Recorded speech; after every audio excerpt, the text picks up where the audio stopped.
इतना भोला बेचारा याद करने लगा, उसको याद ही नहीं हुए कृष्णचंद्र कृष्णचंद्र कृष्णचंद्र। अब भूल ना जाऊं इसके लिए बोलता रहता था 24 घंटे कृष्णचंद्र कृष्णचंद्र कृष्णचंद्र।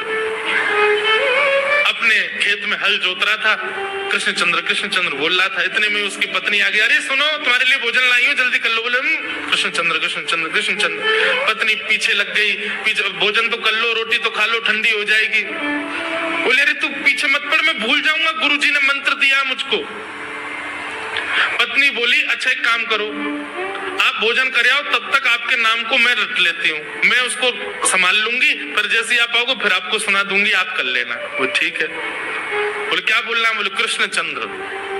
पत्नी बोली ठीक है। अब कृष्णचंद्र कृष्णचंद्र बोलने लगी पत्नी, कभी कहीं जाए कभी कहीं जाए, कुछ करे। वो कृष्णचंद्र बोलते बोलते घसीटे चंद्र हो गया। लौट करके अपने पति के पास, पति बोल हाँ वो मैं भोजन कर लिया, जल्दी गुरु मंत्र सुना दे मुझको, क्या था मैं तो भूल गया। बोले घसीटे चंद्र। वो उसी से ही हल जोतने लगा, घसीटे चंद्र घसीटे चंद्र घसीटे चंद्र।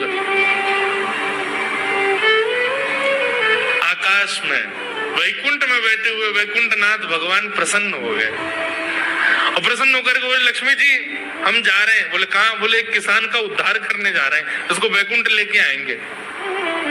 लक्ष्मी जी बोली आपका अशुद्ध नाम बोल रहा है वो, आपका अशुद्ध नाम उच्चारित कर रहा है वो, और आप कह रहे हो कि इसका कल्याण करूंगा मैं। ठाकुर जी बोले देखो नाम भाव कुभाव अनख आलसहु, नाम जपत मंगल दिश। नाम कैसे भी जपे कोई दोष नहीं है, बस भाव मेरे प्रति होना चाहिए। वो नाम भले ही गलत जप रहा है, लेकिन उसके हृदय में तो मैं ही हूं ना। और एक बात बताऊं लक्ष्मी जी आपको? बोले क्या? बोले ये घसीटे चंद्र अशुद्ध नहीं है, मेरा नाम है ये भी। बोले क्यों? बोले जब हम छोटे थे तो बाल लीला कर रहे थे ब्रज में, यशोदा मैया खूब नहलाती धुलाती और बढ़िया सुंदर श्रृंगार करती, लेकिन हम पूरे नंद भवन में कुटुंब चल चल के कभी नीचे लुढ़क करके कभी ऊपर गिर के सब माला तोड़ लेते, अस्त व्यस्त वस्त्र कर लेते, घुंघराले केशों की ऐसे भुज्जा बना लेते, ऐसा रूप बना लेते। यशोदा मैया बोली आओ मेरे घसीटे चंद्र, सुबह कृष्ण चंद्र बना के भेजती हूँ, घसीटा चंद्र बन के आता है शाम को। तो बोले तब यशोदा मैया ने हमारा नाम रखो घसीटे चंद्र, तो इसलिए शुद्ध नाम है। तो ठाकुर जी के बहुत सारे नाम हो गए, कनुआ, गोपाल, गोविंद, माधव, कन्हैया।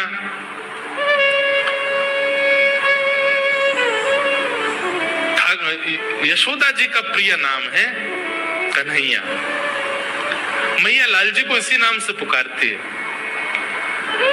ठाकुर जी अब धीरे धीरे 3.5 वर्ष के हो गए, और जैसे ही 3.5 वर्ष के भय महाराज, मानो जैसे उनके शरीर में स्प्रिंग एक्टिवेट हो गई हो। इतना ऊधम मचाते हैं, इतना ऊधम मचाते हैं, पूरी गोकुल की नाक में दम कर रखा ठाकुर जी ने। यशोदा मैया ने लाल जी को नूपुर पहना रखे। सवेरे जैसे ही ठाकुर जी उठते हैं, नूपुरों की आवाज आती है तो यशोदा मैया तुरंत रसोई घर से दौड़ के जाती है लाला के पास। लेकिन ठाकुर जी इतने चतुर हैं, यमुना तट पे जाते हैं और नूपुरों में बालू भर लाते हैं कि कल नूपुर आवाज नहीं करेंगे, सुबह उठ के हम घर से भाग जाएंगे कहीं और, मैया को पता ही ना चलेगी। ऐसा उधम मचा में श्री सुखदेव जी वर्णन कर रहे हैं, श्रृंग्यग्निजं स्टेशि जलद्विज कंटकेभ्य क्रीडा परावति चलौ स्वसुतौ निषेधुं गुह्यानि कर्तुमपि यत्र न तज्जनैयो गुह्यान् सेकात् आपतुरलं मनसो नवस्थान्।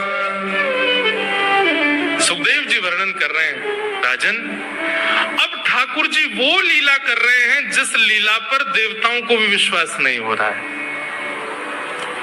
ऐसी लीला ठाकुर जी कर रहे हैं कि किसी को भरोसा ही नहीं हो रहा कि जगत नियंता जगदाधार ये कर सकता है। बोले ठाकुर जी क्या करते हैं? बोले ये मत पूछो क्या करते हैं, यूं कह रहे हैं क्या नहीं करते। जो माता पिता अपने बालकों को बहुत ऊधमी समझते हैं, बहुत बड़ी कृपा है ठाकुर जी की कि आपके घर ठाकुर जी जैसे उद्यमी बालक नहीं है। ऊधमों के सिरमौर हैं ठाकुर जी। कैसा उद्यम मचाते हैं? बोले श्रृंगी। नहा धो करके ठाकुर जी सवेरे तैयार होते हैं, सबसे पहले गैयाओं के पास जाते हैं। मैया कहवे लाला नहा धो के सबसे पहले गैयान को प्रणाम करवे जा, गैयान को स्पर्श कर फिर कछु करियो। ठाकुर जी गैयाओं को प्रणाम करने जाते हैं। जैसे ही देखते हैं कि कोई गैया बैठी है, सो ठाकुर जी कहें अरे अरे मैया या गैया को आलस आ गयो, या को आलस दूर कर दूं। सो बैठी हुई गैया के ठाकुर जी सींग पकड़ लेते हैं और सींग पकड़ करके अपनी ओर खींचते हैं। दूसरी तरफ से सींग बलराम जी पकड़ लेते हैं। अब ऐसे सींग पकड़ करके ऐसे ऐसे गैया के सींग हिलाते हैं। अब बैठी रहती गैया थोड़ी देर तो कोई बात नहीं, जैसे जोर जोर से हिलाना प्रारंभ करते हैं सोई गैया खड़ी हो जाती है। और जैसे गैया खड़ी होती है ठाकुर जी लटक जाते हैं सींगों से। अब ठाकुर जी को तो बढ़िया झूला बन गया, गैया की सींगन पे झूल रहे। थोड़ी देर तो गैया इधर से उधर ठाकुर जी को झुलाती रहती है, लेकिन थोड़ी देर बाद जैसे ही ठाकुर जी की पकड़ कमजोर होती है, गैया को पता चल जाए कि अब लाला गिरवे वारो है, तो गैया भी इतनी चतुर कि वो गोबर में ही जाके खड़ी हो गए। ठाकुर जी के आगे को चल, मैं गोबर में जाऊंगा। गैया कि ना अब तो मैं यहीं खड़ी रहूंगी, तुम गोबर में ही गिरो। और सोई ठाकुर जी को हाथ छूट जा, मैया मैया बचाइयो, देख जे गैया मुंह को गोबर में फेंक रही है। अब मैया जब तक बचावे आवे तब तक तो लाल जी के हाथ छूट जाएं और ठाकुर जी गले गले तक गोबर के ढेर में जाके गिर जाएं।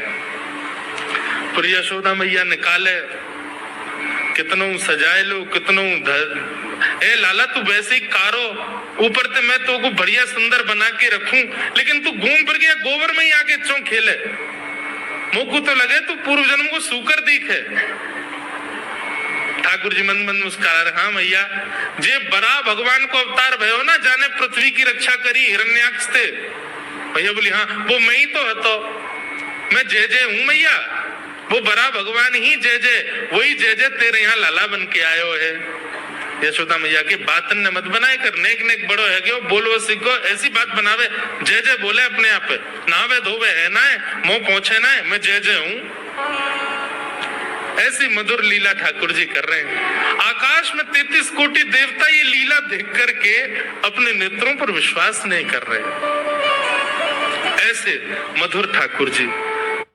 दोस्तों ओडी जो है ना एक अफीम है, ओवरड्राफ्ट, एक बार लग गया ना जान नहीं छोड़ता, बढ़ता ही रहता है, बढ़ता ही रहता है, बढ़ता ही रहता है। फिर कभी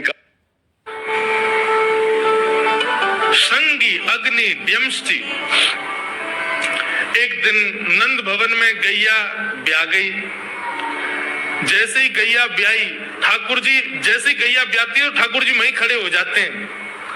और बंधुओं शास्त्रों में आज्ञा है कि गाय जब ब्याह रही हो,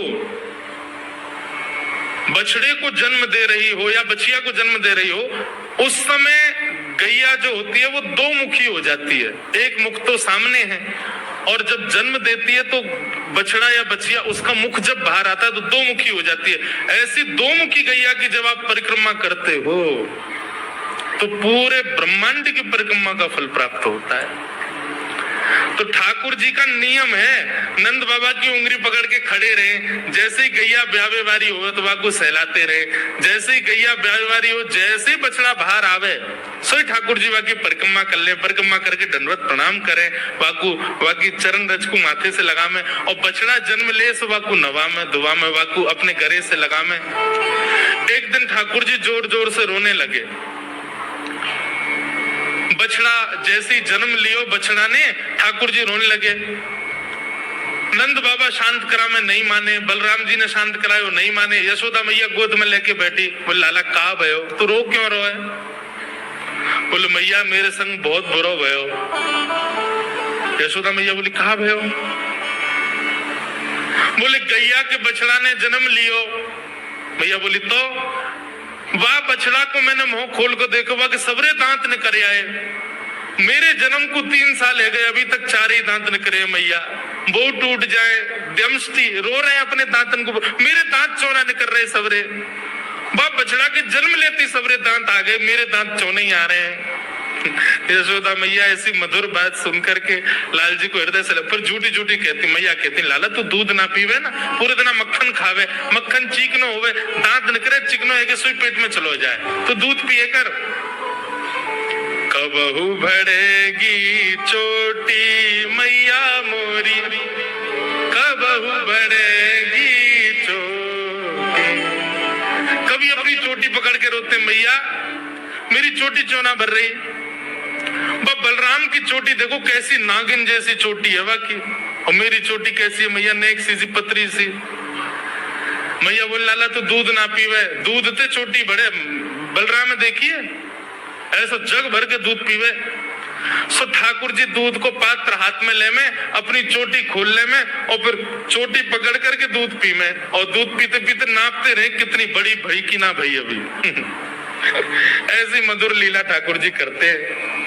ऐसी लीलाएं हैं ठाकुर जी की कि उन लीलाओं को सुनकर के जो ज्ञान के मार्ग को नहीं समझ पाते, जो वैराग्य के मार्ग को नहीं समझ पाते, जो ज्ञान और वैराग्य से ठाकुर जी को प्राप्त नहीं कर पाते, वो इन लीलाओं से ठाकुर जी के हो ही जाएंगे।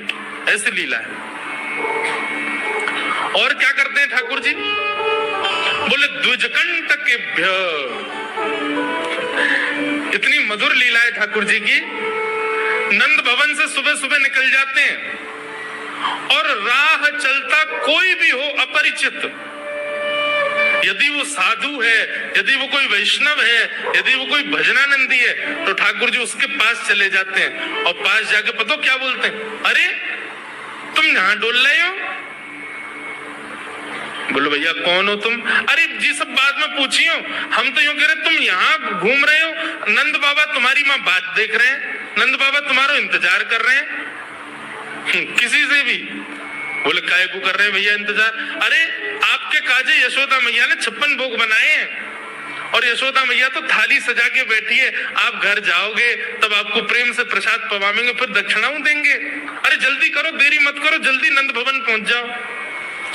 रोज 150 से 200 अपरिचित वैष्णव संत साधु नंद भवन आते हैं और सब आकर के कहते हैं यशोदा मैया आप हमारी प्रतीक्षा कर रही थी, लाओ प्रसाद पवाओ। यशोदा मैया बोली मैं कौन ने कही आपसे। बोले आपको लाला बोल रहा हूँ कि यशोदा मैया तो ये कह रही। यशोदा मैया जैसे तैसे पवा देती, दक्षिणा देती, रात में लाला से कहती चोरे लाला तू सबंते यूं क्यों कहते मैं प्रतीक्षा कर रही। मैया एक तो मैं अपने घर में सब तीर्थन को भेज दूं, ये संत महात्मा चलते फिरते तीर्थ है मैया, इनको जितना ऐसा कि अपने घर बुलाना चाहिए, इनको प्रसाद पवाना चाहिए, या हमारे गोकुल में आवे वाले सब संतन को खोज खोज के मैं तो तेरे पास भेजूं, ताकि तू ने रसोई घर में लगेगी, भोजन प्रसादी बनावेगी और बढ़िया संतन को पवावेगी, तो तेरे घर में सबरे तीर्थ आ जाएंगे मैया। ऐसा प्रेम। बहुत सारे लोग समझते हैं कि 4 दिन में हम हिप्नोसिस सीख ही नहीं सकते, और मैं आप सबको बताता हूं कि आप 4 दिन में हिप्नोसिस प्रो बन सकते हैं। फर्स्ट डे हम सीखते हैं हिप्नोसिस क्या होता है, हिप्नोसिस क्या नहीं होता है, माइंड। एक दिन ठाकुर जी के अब मित्र बन गए। कौन है मित्र? मधुमंगल, श्रीदामा, तन सुखा, मन सुखा, धन सुखा, सुबल, ये ठाकुर जी के मित्र हैं। एक दिन ठाकुर जी अपने सब मित्रन के संग बैठे, और मित्रों के संग बैठे हुए ठाकुर जी बोले भैया कल से हम लोग सब यज्ञ करेंगे। मधुमंगल श्रीदामा बोले क्यों लाला यज्ञ क्यों करेंगे? अरे नंद बाबा रोज अग्निहोत्र करें। मैंने उनसे पूछी अग्निहोत्र करवे ते कहा हुए, तो नंद बाबा बोले अग्निहोत्र करवे ते मन चाहिए वस्तु प्राप्त है जाए, अग्निदेव प्रदान करें। ठाकुर जी के सब सखा बोले लाला तू काय को करेगो अग्निहोत्र? बोले अग्निहोत्र करेंगे, अग्निदेव को प्रसन्न करके कहेंगे हमारी सुंदर सी बहू आ जाए, बस हमारा ब्याह हो जाए। अग्निदेव की प्रतीक्षा कर, अग्निदेव को प्रतिष्ठान करेंगे। सब श्रीदामा मधुमंगल 3.5 वर्ष के ठाकुर जी, सोचो 3.5 वर्ष के ठाकुर जी, सखा कितने बड़े बड़े होंगे। नेक्स्ट से सबरे सखा बैठ गए, सूखे पत्ता इकट्ठे करके अग्नि प्रज्वलित कर ली, सूखे पत्तान को चूरो बना के आपस में बांट लियो। ठाकुर जी आचार्य बन के बैठ गए और बोले सुनो मैं मंत्र बोलूंगा और जैसे ही कहूं स्वाहा सबरे डालियों, और नेक भी यदि तुमने चूक करी ना, नेक भी मैंने स्वाहा बोली और तुमने नहीं डालो, तो फिर मुद्दे मत कहियो। यदि तुम्हारी पत्नी काणी आ जाए, एक हाथे लूली आ जाए, लंगड़ी आ जाए, तो समय पर स्वाहा करना पड़ेगा। सब ग्वाल बाल बोले जो कहेगो लाला सो करेंगे, तू करवा। ठाकुर जी ओम नम नम नम स्वाहा, सब स्वाहा, सब एक संग डालते हैं। श्री रामा तू देरी ते डाले, देख लियो लंगड़ी आ जाएगी तेरी बहू, अग्निदेव को प्रसन्न करो। इस प्रकार ठाकुर जी सब ग्वाल बालों के संग खेलते हैं। ग्वाल बाल बोले लाला यज्ञ तो है गयो, अब ब्राह्मणन को भोजन के काजे बुलाओ, यज्ञ के बाद ब्राह्मण भोज होना चाहिए। सोई ठाकुर जी अपने सब ग्वाल बालों की उंगली पकड़ करके पूरे गोकुल में जाते हैं, ब्राह्मणों के घर जाकर के कहते हैं आज नंद भवन में बढ़िया उत्सव भयो है, बढ़िया यज्ञ भयो है, भोजन के काजे शाम को आपको परिवार सहित आनो है। सबन को निमंत्रण दिया मैं। अब महाराज नंद भवन से जब निमंत्रण आता है तो ब्राह्मण लोग ब्राह्मणी से कहते हैं कि आज चूल्हा मत जलाना। क्यों? अरे नंद भवन में भोजन की सूचना मिलती है तो 3 दिन से भूखे रहते हैं ब्राह्मण। क्यों? इतना खवाएंगे नंद बाबा, इतना खवाएंगी यशोदा मैया कि पेट भर जाएगा, 2 दिन तक भूख भी ना लगेगी, इतना भोजन करना पड़े। ए ब्राह्मणी चूल्हा मत जलाई और सुन, नमक को पानी और दे दे। नमक को पानी पी पी करके भूख बढ़ाते हैं अपनी। बोले शाम को जाएंगे और बढ़िया चकाचक महाराज 56 भूख पाएंगे। शाम का समय हुआ, सैकड़ों हजारों ब्राह्मण आकर के नंद भवन के बाहर खड़े हो गए। यशोदा मैया ने अटारी से जैसे ही देखा इतने सारे ब्राह्मण, यशोदा मैया उतर करके आई, बोली आओ भगवान पधारो, सबन को जय श्री कृष्ण, सबन को प्रणाम। ये बताओ आज मेरे द्वार पर आप सबन को एक साथ आने को कारण कहा है?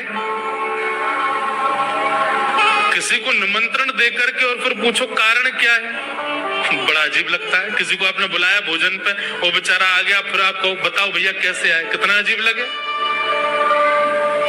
ब्राह्मण बोले मैया तुम हमसे पूछ रही हो या बात है? अरे सवेरे तो भूखे प्यासे बैठे हैं, जल्दी भोजन पबाओ। आपके यहाँ यज्ञ भयो, यज्ञ की पूर्ण आहुति की प्रसादी पावे आए हैं, और कहीं क्यों आए हैं?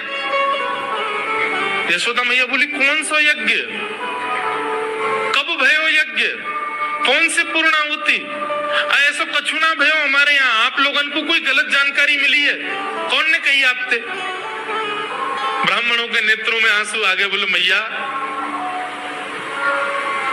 एक तुम सवेरे से भूखे, ऊपर से ब्राह्मणी से मना और करे आए कि तू चूल्हा मत जलाइयो। ब्राह्मणी भी बात निहार रही है कि डिब्बा में लेके आएंगे हमारे काजी भी भोजन। खाली हाथ गए तो ब्राह्मणी डांटेगी अलग। मैया तेरो लाला सवेरे सवेरे आयो और सब ग्वाल बालन के संग आके हमसे कह के गयो यज्ञ भयो, यज्ञ की पूर्ण आहुति में भोजन करवे सबन को आनो है, हम तो यही मारे चले आए। यशोदा मैया बोली लाला तो कैसे बचूं मैं, पूरे दिन कम से कम 2-2.5 हजार लोगों को निमंत्रण ऐसे ही देते रहे। यशोदा मैया बोली आपकी व्यवस्था करूं, लेकिन पहले यार लाला को तो देखूं मैं, है कहाँ ये? नंद भवन के पीछे बगीचा में ठाकुर जी अपने सब ग्वाल बालन के संग खेल रहे। यशोदा मैया गई, जाकर के बुलाए, ए लाला ओ कन्हैया यहाँ पे आ। ठाकुर जी ने जैसे देखी यशोदा मैया बुला रही है, लेकिन यशोदा मैया के संग जे कौन खड़े हैं?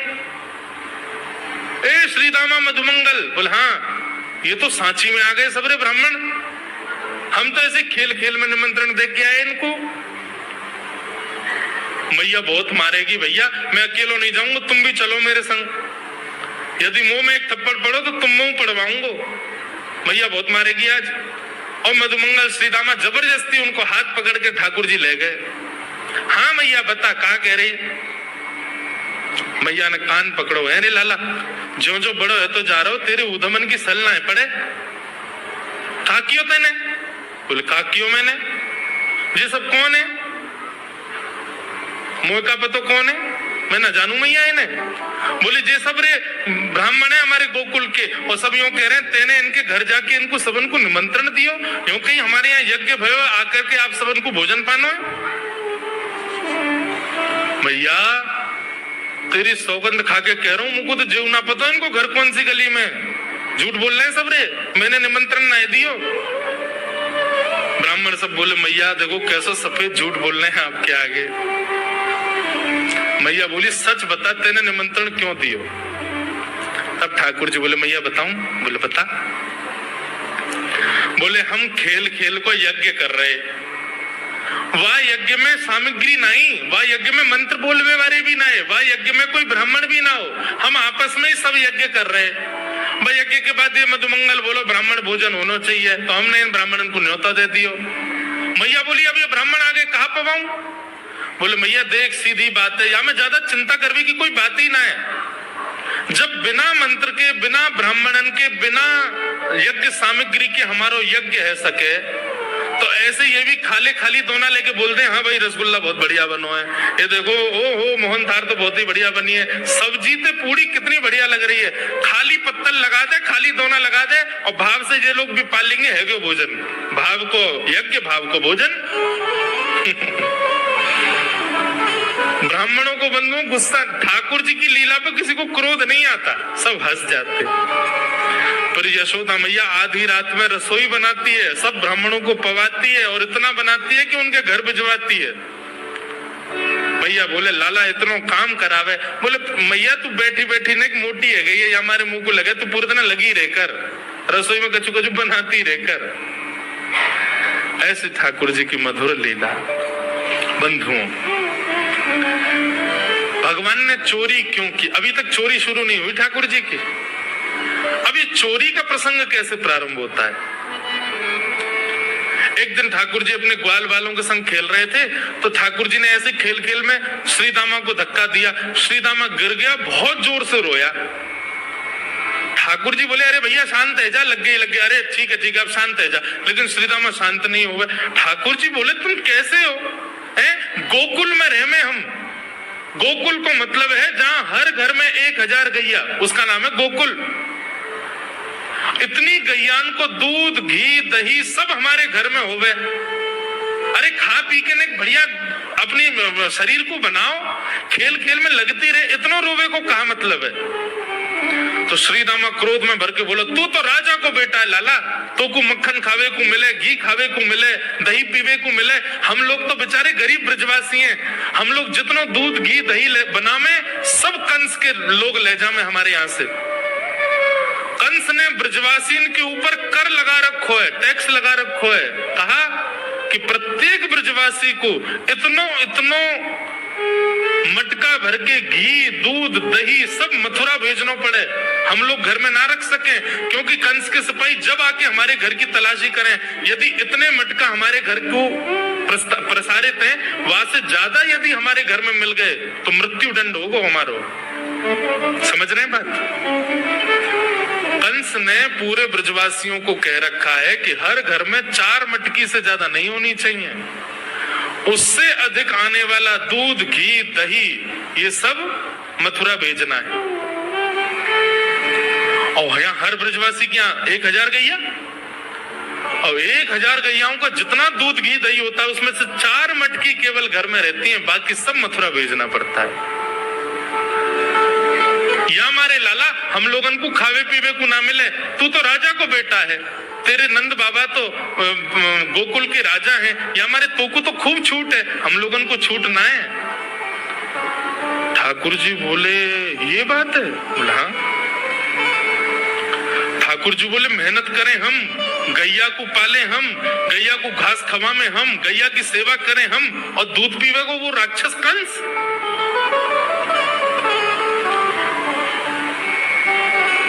अभी तो मैं छोटा हूं, मेरी बात कोई मानेगा नहीं, लेकिन प्रलय तो अब तक लानी पड़ेगी। और कैसे लाएंगे? बोले राजी राजी यदि मक्खन दूध दही नहीं मिल लो तो चोरी करके खाओ, हमारो ही मक्खन है, हमारो ही दूध है, हमारो ही दही है, लेकिन अभी हम बालक हैं, हम ज्यादा कछु बोलेंगे हमारी कोई बात मानेगो ना। लेकिन ये सद वस्तु कुपात्र के हाथ में नहीं जानी चाहिए। राजी राजी नहीं मिलता तो चोरी करके खाओ, जब कर देवे को नंबर आवेगो तो सब पूछेंगे भाई कहाँ गए मक्खन दूध दही? बोले घर में तो है ना। बोले तो कहाँ गए? बोले चोर चोरी कर ले गए। और यही भाव से हम ब्रजवासियों को खावे पीवे को मिले करेगो। मधुमंगल श्रीराम बोले लाला तू जो कहेगा सो करेंगे लेकिन चोरी नहीं करेंगे। ठाकुर जी बोले तो ठीक है, कल से तुम लोग अलग खेलो, मैं और दाऊ दादा अलग खेलेंगे, हमारे संग मत खेलना। मधुमंगल श्रीराम बोले अरे लाला तू नहीं जाने, मैया यो के लाला जो चाहे करियो, चोरी मत करियो, चोरी करवे तो ब्याह ना होवे।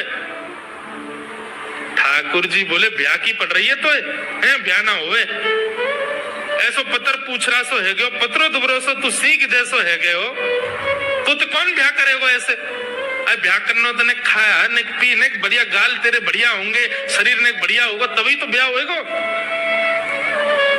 अब भैया हमारी बात सुन लो, जितने अच्छे काम करने सब आज कर लो, कल से चोरी करेंगे, पूरे ब्रजमंडल में आतंक मचाएंगे, हमारो ही दूध घी दही है और हम ही चोरी करके खाएंगे। ठाकुर जी ने चोरी क्यों की? क्योंकि सारा गौरस बेवजह मथुरा भेजा जाता था और मथुरा से कंस पूरे भारत में वितरित करके खूब धन कमाता था। इस वजह से ब्रजवासी प्रताड़ित होते थे, क्योंकि गैया के लालन पालन में जितना खर्चा होगा सब करो ब्रजवासी। 4 मटका दही, अच्छा प्राचीन जब ठाकुर जी पृथ्वी पर पधारे तब कोई व्यापार नहीं था, ब्रजवासियों पर एक ही व्यापार था, 2 व्यापार थे, या तो घी बेच के, दही बेच के, दूध बेच के धन कमाओ, या फिर खेती बाड़ी करके अनाज बेच करके धन कमाओ, वही तो व्यापार था। उसमें भी 4 मटके मिलते थे, 4 में से 3 को तो बेच देते थे, 1 में पूरा घर चलता था। ये हालत थी ब्रज की। इसलिए ठाकुर जी ने कहा कि भैया राजी राजी नहीं तो गैर राजी, हम जितने बाकी की मटकी मथुरा भेजे वाली है उनको सबन को तोड़ फोड़ करेंगे, उनमें से मक्खन निकाल निकाल के खाएंगे, एक दूसरे को खवाएंगे और सब यहीं रहेगो, मथुरा नहीं जाएगो कछु भी। इसलिए ठाकुर जी ने चोरी की।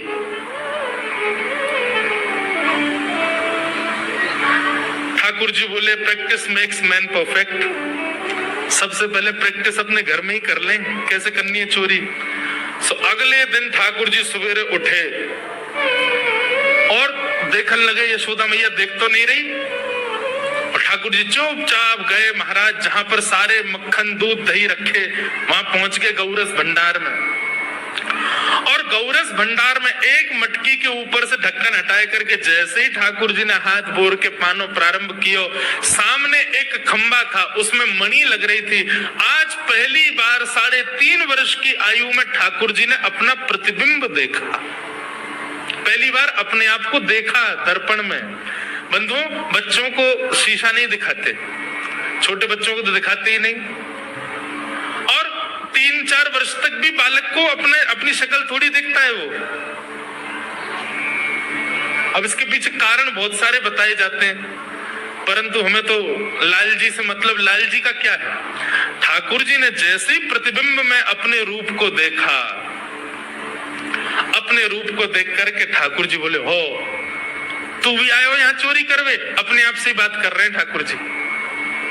अरे मैंने कही तो हती अपने अपने घर में चोरी करनी है, तू दारी के मेरे घर में आगो चोरी करवे। ठाकुर जी अपने प्रतिबिंब से बात कर रहे हैं। अब गौरस भंडार में ठाकुर जी की आवाज गूंज रही थी और वो गूंजते हुए रसोई घर में जा रही थी। रसोई में मैया ने सुनी, बोले लाला कहां ते बोल लो है? उठ गयो कन्हैया? मुझको पतो भी ना चली, नूपुरन की आवाज ना आई। मैया दौड़ करके गई तो देखा ढूंढते ढूंढते गौरस भंडार में ठाकुर जी अपने प्रतिबिंब से बात कर रहे हैं। कितनी सुंदर झांकी है ठाकुर जी के। ठाकुर जी मक्खन पा रहे हैं। बोले अच्छा अब आ तो गए हो यहाँ पे, लेकिन सुन चुपचाप चोरी करके भाग जाइयो, मेरी मैया बहुत मारेगी तो को। बाकू यदि पतो चल गई तू चोरी कर रहा है तो को उखलते बांध देगी, मेरी मैया बहुत मारेगी, चुपचाप चोरी कर और निकल ले यहाँ से। ठाकुर जी चोरी की बात कर रहे थे, यशोदा मैया ने पीछे से सुनी, लाला ओ कन्हैया। ठाकुर जी घबरा गए, मैया कैसे आ गई? हाँ मैया, कौन सी बात कर रहे हो तू? अरे मैया देख हमारे घर में चोर घुसाए हो। अपने प्रतिबिंब को दिखा करके ठाकुर जी कह रहे हैं, देख मैया हमारे घर में चोर घुसाए हो, जे चोरी कर रहे हो हमारे यहाँ के मक्खन की, तो मैं यहाँ को पकड़वे आया हूं। नन्हे से गोपाल जी बहुत मधुर लीला। मैया हंस भी रही है और क्रोध भी कर रही। बोले अच्छा जो चोरी कर रहे हो? बोले हाँ। चल याकू तो मैं पकड़ लूंगी, लेकिन जे बता तेरे हाथ में मक्खन कैसे लगो? तू तो याकू पकड़ भी आयो ना। अब मैया याकी मैं कहा बताऊं, तेने मेरे हाथ में पद्म राग के ऐसे ऐसे बढ़िया कंगन पहना रखे हैं, कड़ूला पहना रखे हैं सोने के। जब मैं धूप में निकलूं ना तो धूप की किरण से मुंह को बहुत जलन है जाए हाथ में। तो कल मेरे सखा मधुमंगल ने मुझसे कही, बोले लाला जे जलन तेरी दूर रह जाएगी, तू मक्खन में हाथ बोर लियो अपनो, सोई तेरी जलन दूर रह जाएगी। या हमारे मैया जलन हटावे के काजे मैंने हाथ बोरो है। मैया बोली अच्छा चल लाला, यहाँ तो तेरे जलन है और यहाँ मक्खन कैसे लगो? ठाकुर जी बोले मैया मैं अपनी जलन दूर कर रहा हूं। इतने में जन कहां थे एक मक्खी आके मेरे मुंह पे बैठ गई। बाकू उड़ावे के काजे मैंने जैसे मुंह पे हाथ किया सब मक्खन मेरे मुंह पे लग गो। मैया बोली लाला तू चोरी भी करन लगो और अब झूठ भी बोलन लगो मोसो। मैया ने गोदी में बैठा लिए लाला। बोले लाला तू चोरी नहीं करेगो, तू मेरी सौगंध खा, तू आज के बाद चोरी नहीं करेगो। ठाकुर जी बोले नहीं करूंगा मैया, लेकिन एक वचन दे। बोले कहा चाहिए वचन में? बोले पहले वचन दे जो मांगूंगा सो देगी। मैया बोली जो मांगेगा सो दूंगी, चोरी छोड़ दे। बोले सौ खाऊं पर घर ना जाऊं मैया, अब ना करूंगो चोरी, अब ना करूंगा मैया। पर सांची कह कब लावेगी मोकू तू दुल्हन गोरी। भैया मैं चोरी छोड़ दूंगा आज ते बंद, पर जो बता मेरो ब्याह कब करावेगी? मैया बोली लाला तू अभी नेक सो तो है, छोटो सो तो है, नेक बड़ो है, जा फिर तेरो ब्याह कर दूंगी। और ये ब्याह की तू कौन सिखावे तो को ब्याह की बात? बोले मैया ये श्रीदामा मुझको भरतो रे पूरे दिन, तू ब्याह कर ले, तेरी उम्र है गई, बुढ़ापा आ जाएगा। मैया बोली आप मधुमंगल है तो मैं बताऊंगी। 3.5 बरस के छोरा थे कह रहे हो बुढ़ापा आ जाएगा। अभी खड़ो है वो सीखो, अभी बोलना सीखो, यानी दांत भी पूरे ना आए और ब्याह की बात करे। बोले मैया मैं यो थोड़ी कह रहा हूँ, मुझको बड़ी बहू लिया, छोटी सी लिया, इतनी बड़ी लिया कि जेब में धर के मैं गैया चरावे चलो जाया करूं, ऐसी बहू लिया मुझको। मैया बोली कैसी बहू चाहिए तो को बताइए देख, और तू जाने बहू कौन थे के? मैया बोले हाँ मैं जानू। ठाकुर जी बोले मैं जानू, मैं बहू कौन थे के? बोले जैसे नंद बाबा की तू बहू है ऐसी मेरी बहू आ जाएगी। बहुत मधुर लीला है, ऐसी ठाकुर जी लीला करते हैं। ठाकुर जी ने ग्वाल वालों से कहा भैया मिशन फेल हो गया, घर में तो चोरी नहीं कर पाए हम, अब दूसरे इनके घर में दावे बोलो। एक दिन महाराज ठाकुर जी का जब आतंक खूब बढ़ गया गोकुल में, सब गोपियों ने जाकर के मैया से शिकायत करी है। वत्सान मुंचन क्वचित समय क्रोश संजात हास, स्तेयं स्वाद्वद्दधिपयः कल्पितैस्तेय योगै, मर्कान् भुक्षन् विभजति सचेन्नात्रिभान् दम्भिनत्ति, द्रव्यालाभे सग्रह कुपितो याज्ञपत्रोशतोकान्। सब गोपियों ने जाकर के मैया से शिकायत करी। बोले मैया अपने लाला को संभाल लियो, नहीं तो काउदना हम देख लेंगी और फिर हमसे मत कहियो कि तेने मेरे लाला से यूं क्यों कही। मैया बोली कहा क्यों मेरे लाला ने? गोपी बोली ये बस सुन लो और यूं बताइयो कहा ना करे तुम्हारो लाला। देख वे मैं 3.5 बरस को है, बाकी पेट में इतनी बड़ी बड़ी दाढ़ी है बाकी। मतलब ओ नंद रानी तेरो लाला जबर भयोरी, मेरी मटकी उलट के पलट गयोरी, नंद रानी तेरो लाला जबर भयोरी। जबर मतलब अब सुगड़ है गयो है, नेक बलवान है गयो है, सब जानकारी है या को छोटो बालक मत समझियो। गोपियों ने जाकर के अपनी अपनी दुख दर्द सुनाए मैया को। मैया बोली, अरे भैया, मेरे लाला को मक्खन की कोई कमी थोड़ी है, मेरे लाला को दूध की कोई कमी थोड़ी है। मेरो लाला चाहे तो मक्खन से नहावे, दूध में नहावे, इतना मक्खन दूध दही मेरे घर पे, तुम्हारे यहाँ क्यों चोरी करेगो? अरे कई बार बालकन को अपने घर को भोजन बढ़िया ना लगे, दूसरे के घर को बढ़िया लगे, अगर वह ने तुम्हारे यहाँ की नेकाद मक्खन खा लिया तो वह में इतना रो क्यों रही हो? मैया, आपको अपनो लाला बहुत सीधो लगे ना, हम बताएं कहा करे तुम्हारा लाला? बोले स्वयं खावे, हमको कोई दिक्कत नहीं, लेकिन यहाँ की एक पूरी मंडली है और पूरी रजिस्टर्ड मंडली है, बाल गोपाल चौर प्रचार प्रसार मंडल, ये घर घर जाके चोरी करते हैं। और मैया तुम्हें कहा बताऊं, जैसे ही कोई गोपी के नयो बालक होवे ना तो तुम्हारो लाला पूरे मंडल के साथ आवे और वह लाला के सिर पे हाथ धर के, छोटे से बालक के सिर पे हाथ धर के बस 1 वर्ष की प्रतीक्षा, फिर तुम भी हमारी मंडली में आ जाओगे। पूरे गोकुल में भय है तुम्हारे लाला को। बोले स्वयं खावे, ग्वाल बालन को खवावे। मैया यहां तक भी बात समझ में आवे, ग्वाल बालन को खवावे, मरकान भूक्षण, यूं नहीं कि नेकाद मक्खन बच जाए तो रहम करके हमारे काज छोड़ जाए, वाकू बंदरन को खवा दे। एक गोपी बोली, मेरे यहाँ तो इतना मक्खन की स्वयं ने खा लियो, बालकन को खवाए दियो, बंदरन को फिर भी बच गयो, तो भी छोड़ के नहीं गयो। बोले नात्री भांडम भिनती, फोड़ गयो मटकी। और बोले मक्खन को कहा कियो? बोले पूरे घर में लेप लगा गयो, वाको पूरे घर में पोंछा कर गयो मक्खन को। मैं और मेरी सास यमुना जल भरवे गए, सिर पे मटकी 2-3 मटकी रखी, बड़े अचक के हम लोग चल रहे, हमें कहा पता ही कि हमारे घर में मक्खन चीकने के लेप है गए। मेरी सास ने जैसे पहलो पैर रखो घर के भीतर, ऐसी रिपटी कि आज तक उठ ना पाइए। ये तुम्हारो लाला करे? नात्रिभंडम भिनत्ति। यशोदा मैया आश्चर्यचकित होकर सुन रही है। बोले ये नेक्सोसोर लाला ये करे? बोले हाँ मैया। एक गोपी बोली, मैया अगर चोरी करे तो दिक्कत, और यदि किसी कारण से हमने लाला को रोक दियो, चोरी नहीं कर पाए हमारे घर, तो हमारे रोने क्यों? बोले चूल्हा में ते कोयला लेके आवे और वह घर के बाहर एक हवा बना जाए, और यूं के अब जब तक यहाँ घर से मक्खन नहीं मिलेगा, यहाँ के घर के लोग भूखे रहेंगे, और इन लोगों को भोजन छुड़वाने की जिम्मेवारी हमारी। बोले कहा करे फिर? बोले मैया भोजन बनना होगा, चूल्हे पे भोजन रखो रहे, तो ग्वाल बाल सब ताकते रहे कब भोजन बनने को समय आवेगो।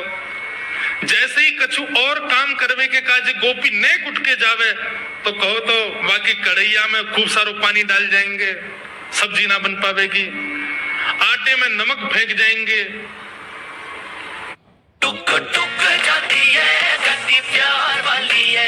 जब तक खाने में प्याज का गरम मसाला नहीं, तब तक खाने का स्वाद ठंडा। प्याज मसाले हर खाने की जान।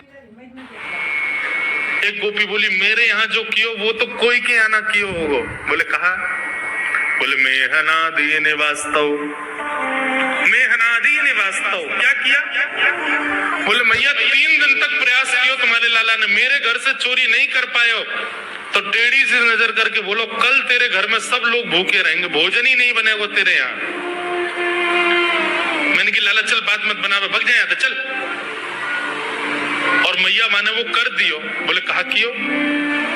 बोले सवेरे सवेरे ब्रह्म मुहूर्त में हम लोग अन के उठवे से पहले तुम्हारो लाला आ गयो, और कोई पहले बंधुआ रसोई कोई अंदर कमरे में नहीं, चौक में ही चूल्हा, वहीं बैठ करके सब बनाते खाते।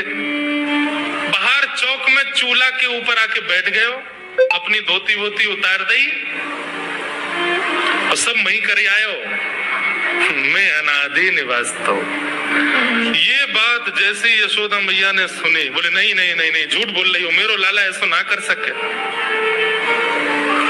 पर परीक्षित जी कथा सुनते सुनते बोले, जय जय सुखदेव जी, क्या ये सत्य है? ठाकुर जी ने ऐसा किया? सुखदेव जी कहते हैं, कुछ बातें सत्य हैं, कुछ गोपियां जबरदस्ती लगा के बोल रही हैं कि कहीं मैया डांटवे के काजे लाला को हमारे सामने बुला दे और हम लाला को दर्शन कर लें। ये गोपियां उल्हाने लेकर के लाला को देखने आई हैं। इनमें से कुछ बातें तो सत्य हैं, पर ये सब बातें इतनी सत्य नहीं है। ये सब तो जबरदस्ती गोपियां बोल रही हैं। क्यों? ताकि मैया नाराज हो जाए और लाला को हमारे सामने अभी डांटे तो रूठे हुए लाला को मुख हम देख लेंगे। बहुत सारी लीलाएं हैं, मैंने कई तो अभी बताई नहीं है। इतने मधुर मधुर लीला उधम करते हैं ठाकुर जी।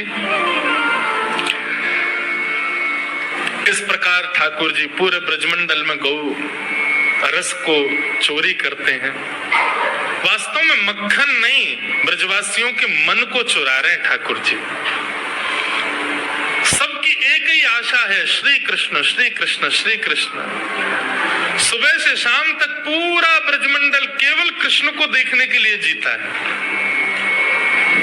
ऐसी ठाकुर जी की मधुर लीला।